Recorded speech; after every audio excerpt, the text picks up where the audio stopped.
자, 추맨이 추천하는 차량용 핸드폰 거치대 맞습니다. 카멜론 360 다시 돌아왔습니다. 이거 저희가 강력 추천드리는 게 쓰고 계시죠? 이거 이제 신형이 계속 나오잖아요. 맞아요. 이제 오늘은 바꿀 예정입니다. 네. 근데 왜 안 바꿨냐면 왜냐면 좋아서 솔직히 말해서 이 정도로 만드시면 여러 카멜레온 그 분들도 조금 애매한 게 한 번 쓰면 그냥 계속 써도 돼요. 거치가 너무 계속 잘 되니까 네, 그 정도로 좋아요. 바꿀 필요가 없는 거야. 네, 그런데 이제 신제품이 또 나오고 있는 게 네. 그 기존에 있었던 부분 보완할 점을 지속적으로 보완해서 내는 것이 바로 카멜레온 360입니다. 여기 여러분 솔직히 말씀드리면 여기다 광고 안 해도 될 정도로 잘 나가는 기업인데 그렇습니다. 해주셔서 너무나 감사하고 감사드립니다. 그리고 혹시 모르셨던 분들 이거를 강력 추천할 수밖에 없는 게 무조건입니다. 그렇습니다. 이쁜 걸 산다거나 본인 취향대로 산다거나 뭐가 유명해서 산다거나 그거 다 좋은데요. 딴 거 다 필요 없고 차 몰아보시면 알겠는데 제일 중요한 거 제발 그냥 핸드폰 잘 붙어있었으면 좋겠다. 딱 견착. 왜냐면 이게 덜렁덜렁거리는 애들 진짜 많이 이제 빡치거든요. 진짜? 핸드폰도 막 툭툭 떨어지고. 견착만큼은 그래. 확실하다. 견착 타입 자체를 카멜론 360에서 우리나라에 처음 도입한 겁니다. 그러니까 잘 만들 수밖에 없고요. CD 타입도 있고요. 흡착 타입도 있고 송풍구 타입 있고요. 3M 테이프 타입 있고요. 여러 가지 타입이 있으니까 제품 많잖아. 그리고 들어가 보시죠. 그러면 고속 그 충전할 수 있는 C가잭에 들어가는 여러 가지 잭과 케이블까지 모두 다 판매하고 있으니까 꼭 직접 들어가서 한번 보시기를 부탁을 드리고 세게 지금 보세요. 소리 지금 직접 보이죠? 한번 딱 하면 오면은 그냥 그냥 잡히죠. 견착 확실하게 되고요. CS까지 아주 친절하게 해주시니까 이번 기회에 거치대 고민이 있다. 무조건 카멜레온 360 이건 진짜 핵강추입니다. 그렇습니다. 여러분 카멜레온 거치대로 여러분 핸드폰 잡으시고요. 여러분의 정신도 잡으세요.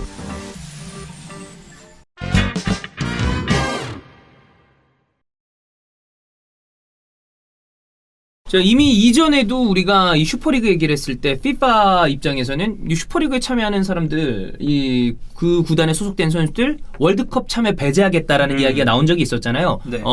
그거보다 훨씬 더 반발이 큽니다. 각국 리그, 어떤 단체들 모두 다 거의 이거는 사실상의 공동 성명. 니네 꺼져. 라는 얘기를 하고 있는데 저는 이런 반발이 커지면 커질수록 어떤 생각이 드냐면 이거는 진짜 위협을 느끼고 있구나. 왜냐하면 진짜 슈퍼리그 나와서 만약에 이렇게 밴하죠? 이거 죽는 거는 오히려 나머지가 될 가능성이 커요. 그러니까 이 흔히 우리가 얘기하는 프리미어리그 기준 빅6를 제외한 나머지 클럽들. 네. 그러니까 뭐 레스터 시티, 레스터, 뭐 요즘 네. 순위로 따지면 웨스트햄, 에버튼, 뭐 이런 팀들. 특히 에버튼은 이제 신구장 그래, 구장까지 했는데. 네, 그 스타 선수들도 영입해서 이제 유럽 클럽 대항전 가서 우리도 몸집 뿌려보자 그렇죠. 이 준비 단계였는데 예. 슈퍼리그의 갑작스러운 도입은 에버튼 입장에서는 약간 찬물을 끼얹은 청천벽력이죠. 그런 상황인 겁니다. 네.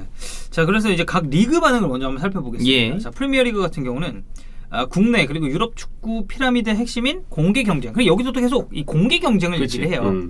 스포츠의 장점을 공격하는 어떤 제안도 비난한다. 유럽 슈퍼리그는 경기 전체의 매력을 떨어뜨릴 거고 프리미어리그와 이 참가 클럽 그리고 우리의 이 자금과 연대에 의존하는 모든 축구 선수들에게 심각한 타격을 줄 것이다. 그리고 만약에 슈퍼리그 참가하잖아, 너네 이거 퇴출이야. 리그 라는 밴. 얘기도 나오고 있어요. 뭐 그리고 어디서는 돌아오면 너네 오브리부터 시작이야. 네. 뭐 이런 얘기도 나오고 있습니다. 여기에 대해서 개인적으로 이 어떤 현지의 입장에서 그리고 현지 그 전통을 살아가는 프리미어리그에 대한 애정과 본인의 심정을 잘 드러내고 있는 인터뷰를 보고 싶으시면 게리 네빌 거를 네. 보시길 바랍니다. 게리 네빌. 그러니까 워딩을 따로따로 보지 마시고 쭉 보면 충분히 이해갈 만한 그리고 말 잘했어요. 열변을 토하거든요. 그리고 그게 이해가 안 가는 게 아니에요. 충분히 공감할 수 있을 만한 얘기들을 쭉 합니다. 하나 표현한 게 그게 있었어요. 리버풀은 100년 전에 그렇게 팬들하고 같이 가겠다고 You Never Walk Alone을 슬로건으로 걸었으면서 이번에 현지 팬들 버리고 이렇게 가는 게 말이 되느냐 뭐 이런 얘기들도 게리 네빌이 했었죠. 이게 아까 방금 덕현이가 얘기한 공개 경쟁. 지금은 사실 공개 경쟁이 맞죠.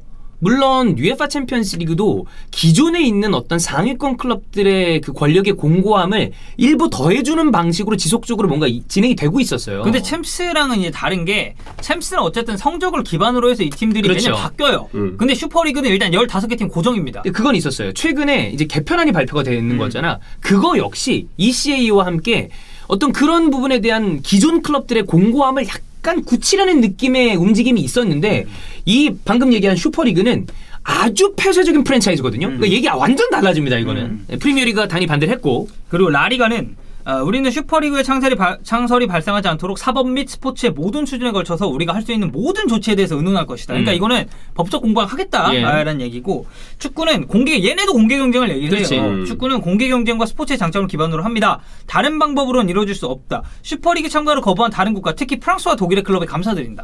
우리는 모든 축구팬, 정치인 등이 슈퍼리그에 대항해 싸워줄 것을 촉구한다라고 얘기를 했습니다. 자, 독일 축구협회, 잉글랜드, 이탈리아, 스페인의 몇몇 명문 구단의 경제적인 이익이 유럽 축구 전체의 기존 체계를 무너뜨리는 결과를 초래해서는 안 된다라고 또 얘기를 했죠. 슈퍼리그는 잘 쭉 보죠. 그러면 자국 리그 병행에 대해서 절대 배제하지 않습니다. 네. 아니, 자국리그 해라. 우리는 자국 리그 하고, 야, 니네가 하고 있는 챔피언스 리그 그걸 우리가 바꾸겠다고 그 얘기거든요. 맞아요. 근데 이제 자국 리그들은 이 근간 자체가 아까 얘기했던 폐쇄적인 프랜차이즈 형태이기 때문에 이거 자체를 지금 반대하고 나오는 그림 모양새죠. 그리고 자국 리그가 느끼기에는 얘네들 이제 주중 때마다 국외로 나가면서 해외 원정 치르고 훨씬 돈이 물고 물리는 대회에 전념을 다할 텐데, 주말에 아무리 우리 리그 경기를 한다 해도 거기에 대한 경쟁력이 쭉쭉쭉쭉 떨어지죠. 과연 이 팀들이 전력을 다할까? 그렇지 않을 거라는 걸 이 리그들도 알기 때문에 무슨 일이 있어도 슈퍼리그는 반대한다는 근거를 세울 거예요. 그렇습니다. 여기뿐만이 아닙니다. 네. 저희가 지금 반응 소개를 드리는 건 모든 반응을 다 모으지 못했습니다. 왜냐하면 너무 많아요. 네. 지금 그럼요. 유럽 축구와 관련된 대다수의 인물들은 95% 이상이 반대입니다. 특히나 게리 네빌 발언 같은 경우는 이거는 그냥 직접 원문을 보시는 걸 저도 추천합니다. 네. 이거는 하나에 저희가 이게 담기에는 너무 방대하게 발언을 했기 때문에 이거는 따로 보시는 걸 추천을 드리고, 피파와 유에파 쪽을 좀 봐야 되는데, 이거는 자, 잉글랜드 FA, 프리미어리그, 스페인 축구협회, 라리가, 이탈리아 축구협회, 세리에, 피파, 유에파 다 이거는 공동 발표나 다름없습니다. 공동 선언문 같은 느낌이에요. 유에파 공식 홈페이지에 올라왔지만 이거는 공동 선언문이라고 봐야 될 것 같아요. 자, 슈퍼리그가 성사되면 각 협회 및 사무국뿐 아니라 피파의 회원국들은 이러한 이기적인 시도를 멈추기 위해서 모든 노력을 함께 나갈 것이다. 결국 연대한다는 얘기예요. 슈퍼리그는 우리 사회가 그 어느 때보다 단결과 연대를 필요하는 시기에 몇몇 클럽의 이기적인 목적에서 만들어진 프로젝트다. 축구는 누구에게나 열린 경쟁의 장이어야 한다. 또 이제 공경쟁 얘기를 하는 겁니다. 피파와 6개의 단체가 이미 공표한 대로 슈퍼리그에 관련된 클럽은 국내, 유럽, 세계 규모의 어떤 대회에도 출전할 수 없고, 슈퍼리그에서 뛴 선수들의 경우에는 국가대표팀에서 뛸 수가 없다라고 얘기를 했습니다. 그러니까 이 부분 때문에 처음에는 결국에 슈퍼리그가 안 될 것이다 라는 이야기를 하시는 분들이 많았어요. 근데 저는 반대라고 봅니다. 그러니까 슈퍼리그, 계속 말씀드립니다만, 저는 이거에 대해서 찬성 반대의 의견은 지금 가지고 있지 않아요. 왜냐하면 아까 말씀드렸잖아. 이건 이미 굴러가기 시작한 바퀴입니다. 이거 못 멈춘다고 봐요. 이렇게 슈퍼리그가 창설이 되죠? 그러면 피파, 유에파가 못 견뎌. 자국 리그에서 만약에 이들을 배난다 칩시다. 그러면 이 6개의 클럽을 제외하고 프리미어리그가 돌아간다? 자, 그러면 그들이 벌어들이는 중계권이 없이 프리미어리그가 돌아갈 수 있을까? 이건 불가능한 얘기라고 봐요. 이 유에파 쪽에서 이 발언에 대해서는 좀 어떻게 생각하나요? 저는 솔직히 얘기하면 지금 개편안이 나왔잖아요. 챔피언스. 전 존나 말도 안 되는 개편안이라고 생각을 합니다. 개인적으로. 이게 이따가 다시 한번 얘기하겠지만, 이들의 입장을 이해하고자 이런 게 아니라 유에파랑 피파가 하는 이야기는 저는 개인적으로 조금 우습다고 생각하는 게, 난 내로남불이라고 봐요. 왜냐하면 본인들이 지금까지 해왔던 것이 돈을 쫓는 방식을 택해왔습니다. 물론 이 정도의 폐쇄적인 프랜차이즈는 아니었어요. 근데 나는 네이션스 리그를 만들고, 그리고 지속적으로 이 빅클럽과 이런 선수들에게는 많은 어떤 경기를 할당시키면서 본인들의 수익을 극대화시키는 방식을 채택해 왔으면서 어떻게 보면 네이션스 리그가 국대판 이 슈퍼리그 맞아요. 느낌이야. 네.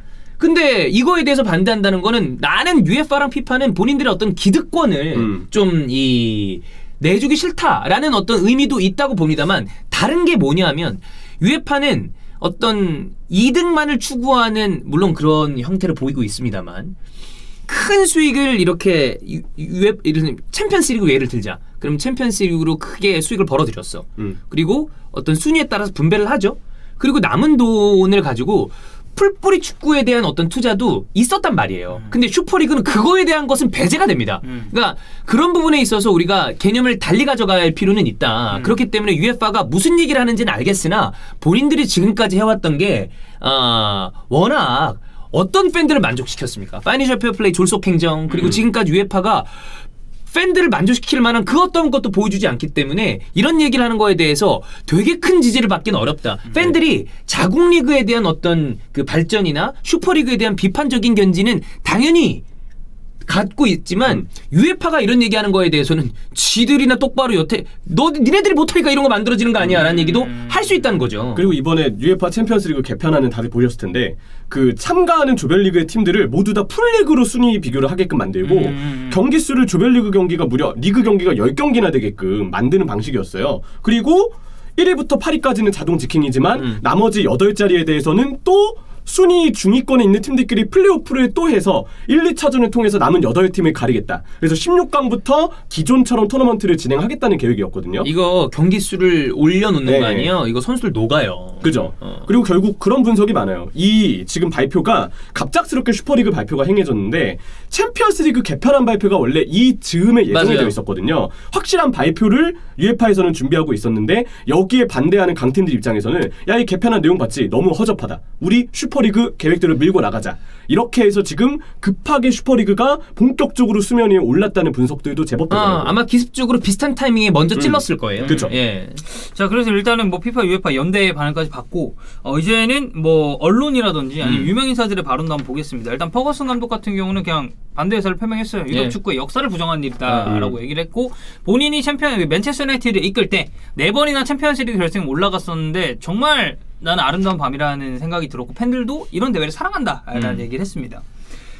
리오 퍼디난드 이 disgrace라는 단어는 드록바에 의해서 굉장히 유명해요. 예. This is fucking disgrace. 네. 오브레보에게. 네. 망신, 수치, 불명예 정도로 이제 번역이 되는데 축구라는 스포츠의 모든 것에 반하는 일이다. 중요하다고 여겨지는 구단들에게만 해당되는 닫힌 시장이고 이는 돈으로 귀결될 수밖에 없다. 맞는 얘기예요. 맞아요. 네. 틀린 말은 아니죠. 그리고 이렇게 하려고 하는 거죠. 부유한 구단들은 더욱 돈을 벌게 될 것이며 남은 구단들은 고려 대상으로조차 여겨지지 않을 것이다. 라는 얘기를 했습니다. 이제 로이킹 같은 경우는 이제 마이카 리차즈랑 게리 네빌도 약간 이거랑 비슷한 의견인데 슈퍼리그는 탐욕의 결과물이고 전범위에 걸쳐서 축구라는 스포츠에 타격을 입힐 것이다. 이건 단순히 욕심이다. 라는 얘기를 했습니다. 사실 뭐 퍼디난드나 로이킹이나 이런 유력 인사들도 이런 얘기를 했지만 이 각 언론사들에서도 그렇죠. 사설을 지금 꾸준히 내고 있습니다. 네. 대표적으로 2개만 가져왔는데 첫 번째는 BBC, 데리 머피. 이 데리 머피는 이제 전에 리버풀 선수였죠. 예. 내가 리버풀 선수가 됐을 때 이전 선수들이 이뤘던 것을 하고 싶었다. 리버풀이 1892년에 설립된 이후 쌓아온 역사와 전통은 슈퍼리그의 참가로 인해서 사라질 거고 프리미어리그에서 퇴출당할 거다. 리버풀. 왜냐하면 프리미어리그 지금 입장이 굉장히 강경하니까. 가장 많은 타이틀을 따낸 맨체스터 유나이티드와의 수십 년간의 경쟁 관계는 어떻게 되는 것이냐. 이 슈퍼리그 만든 사람들한테 이거 중요하긴 하냐. 그러니까 결국에는 역사 자체를 슈퍼리그가 부정하고 있다라고 데니 모피는 얘기를 한 거겠죠. 네. 자, 그리고 유로스포츠의 알렉산더 네더튼 같은 경우는 슈퍼리그는 축구의 끝이 아니라 기존 방식을 반복하는 것일 뿐이다. 그러니까 이 얘기는 그거예요. 지금의 방식과 크게 다르지 않다. 나는 이 얘기는 큰 맥락에서는 틀리지 않다고 봐요. 왜냐하면 챔피언스리그의 형태와 슈퍼리그의 형태가 폐쇄성의 차이는 있을지언정 비슷한 맥락이에요. 어떻게 보면 그거 아니야. 야, 이 리그의 어떤 빅클럽이랑 이 리그의 빅리그랑 붙으면 어떨까? 왜냐하면 다른 나라니까 각국 리그를 하고 있다가 그런 의미에서 시작한다는 건 크게 봤을 땐 비슷하나 아까도 얘기했던 폐쇄성의 어떤 유무 그게 큰 차이가 있긴 있다. 네. 그리고 저는 그게 제일 중요하다고 봐요. 피파와 유에파를 견제할 수 있는 또 다른 권력기관의 등장도 어떤 의미에서 생각해 볼 수 있습니다. 맞아요. 이게 슈퍼리그라는 하나의 확실한 기관이 아닐지언정 이 슈퍼리그를 필두로 모여있는 15개 정도의 구단들이 유에파, 피파 이상으로 목소리를 낼 수 있는 권력을 가질 수가 있다는 거죠. 그러면 피파는 엄연히 따지면 국제축구연맹인데 그렇죠. 농구도 제가 알기로는 NBA의 힘이 워낙 세서 정작 국제연맹과 같은 기관은 농구에서 크게 힘을 쓰지 못하는 걸로 알고 있어요. 그렇겠지. NBA가 워낙 세잖아요. 네. 비슷한 상황이 축구에서도 나올 수 있고 피파랑 유에파는 이 부분에 대해서 지금 견제를 하고 있을 공산이 굉장히 크다. 이렇게도 정리가 가능하죠. 그래서 이제 유로스포츠에서 추가로 얘기를 한 거는 각국의 클럽들이 유에파의 손에 맡기지 않고 자신들의 미래를 책임지고 싶다고 반발하는 거 이거 극적인 일이다. 그리고 이거는 뭐 어떻게 보면 이해가 간다. 근데 현실적으로 이것은 최상위 팀들의 지배력을 더욱 공고히 하는 조치일 뿐이다라는 얘기를 이게 문제인 거죠. UEFA랑 FIFA에서 권력이 클럽들로 넘어오는 건 좋은데 그 클럽들의 권력이라는 것이 상위권 소수의 클럽에만 몰려있기 때문에 그러니까 나는 형철이가 얘기한 것처럼 피파나 유에파를 견제할 수 있는 또 다른 권력기관의 등장은 저는 찬성합니다. 왜냐하면 피파, 유에파가 지금까지 해왔었던 이런 졸속한 행정들. 피파 뭐 블래터 얼마나 비리 온상이었나요? 그렇죠. 네. 그리고 사실 뭐 이제 또 누구야 그 새끼 그거 그 인판티노. 플라티니 미셸 그래. 플라티니도 드로우 좀 많이 했잖아. 근데 이제 이런 사람들이 했었던 이 다 수장들이었잖아요. 그래. 또. 근데 이런 데에서 야 피파 유에파 니네 하는 꼬라지 보니까 이거는 우리끼리 리그 하나 만들게 라고 하면서 등장을 했어요. 그리고 여기에 참가되는 클럽의 면면을 봤을 때 그리고 초대 회장이 플로렌티노 페레스입니다. 그렇지. 저는 이런 거를 다 놓고 봤을 때 이 등장 자체는 오케이예요. 이러면 유에파랑 피파도 긴장할 수밖에 없고 당연하죠. 이 얘네가 무슨 예를 들어 뭐 하브리그 클럽들만 모아가지고 야 우리 그냥 이거 따로 할게라고 하면 솔직히 누가 신경 씁니까? 신경 안 쓰겠죠. 세계 축구를 선도하는 그리고 이 부를 가진 특히나 맨체스터 시티 같은 이런 구단들이 네. 참가를 한단 말이에요. 이거 자체가 저는 상당히 긍정적으로 보긴 합니다만 이 안에서의 개편은 슈퍼리그 역시도 조금은 필요하다. 네. 약간 이런 느낌이죠. 그러니까 뭐 이따 얘기하겠지만 재밌을 겁니다. 재미가 없겠어요? 존나 우리가 재밌을 거야. MLB, NBA 보면서 재미없다고 느끼지 않잖아. 다만 경기 매치 희소성에 대해서는 생각을 해볼 필요가 있고 그렇죠. 아까도 얘기했는데 이런 부분이랑 별개로 미국의 국내 내수 자기네 내수 시장의 어떤 축구랑 유럽 축구는 시스템이 달라요. 자국 리그 풀뿌리 축구가 근간에 있는 이 어떤 리그의 형태고 스포츠인데 그게 부정당하는 그림이 나오기 때문에 어마어마한 이런 반발이 나오는 거죠. 이거에 대해서는 우리가 부작용에 대해서 이 다음 쪽에 또 얘기를 이어가겠습니다.